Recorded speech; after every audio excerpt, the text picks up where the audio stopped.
The big news is that I officially have dystonia. They rolled everything out, and it is now my official diagnosis. And my doctor referred me to a neuromotor specialist up at the Medical University of South Carolina. So we're gonna go up there in November. That's the earliest they could get me in to see this new specialist. Um, that will put me up to 4 doctors. So kind of a lot. I've been really sick the last month, pretty much. I had very, very severe edema in my legs, especially around my ankles, and in my feet. My shoes would barely fit. It hurt very, very bad. I actually was pretty much bedridden for almost 2 weeks because it just hurt so bad to walk at all. I slept in the living room for almost 2 weeks, in the recliner, but upside down, so that my back was on the foot, my head was on the footrest, and my body on the, and then my feet up over the back of the couch, so that they'd be sufficiently elevated. So slept in the living room on the recliner upside down for almost 2 weeks. And my flushing was also really bad at that time. So just the combination of that, and then of course just my general pain levels. I was not doing very well at all for a couple weeks there. Actually kind of cracked at one point. It broke down and just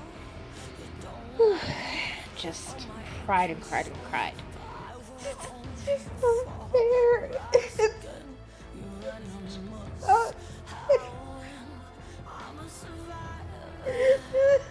Isn't fair. It was when I was finishing up the functionality report for my appeal. I just kind of having to put all of that into words.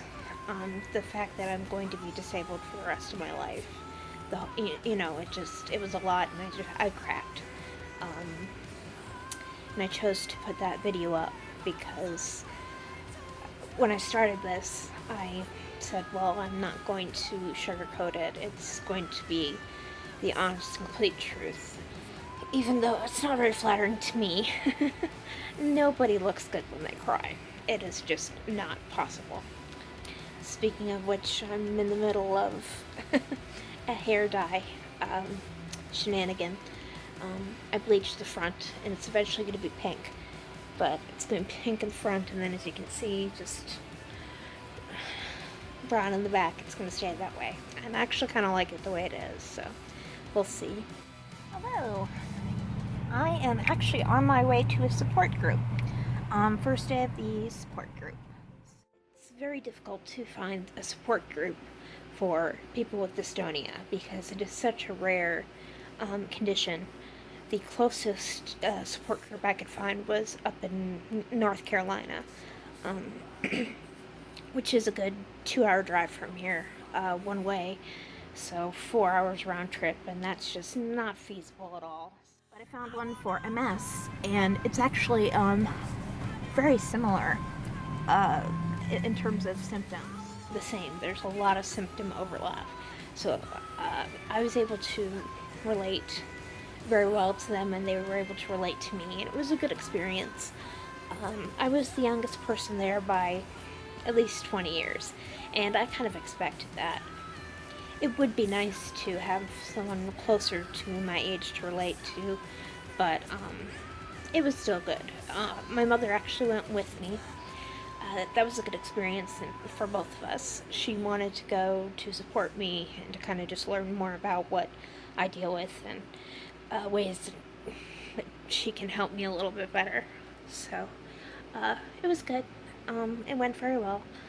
Hopefully my new doctor, and it sounds like it's a woman, which would be kind of nice, Certainly, if nothing against male doctors, but it would be nice to have at least one female doctor that might understand a bit more of some of the emotional impact of being, a young woman having these kinds of issues.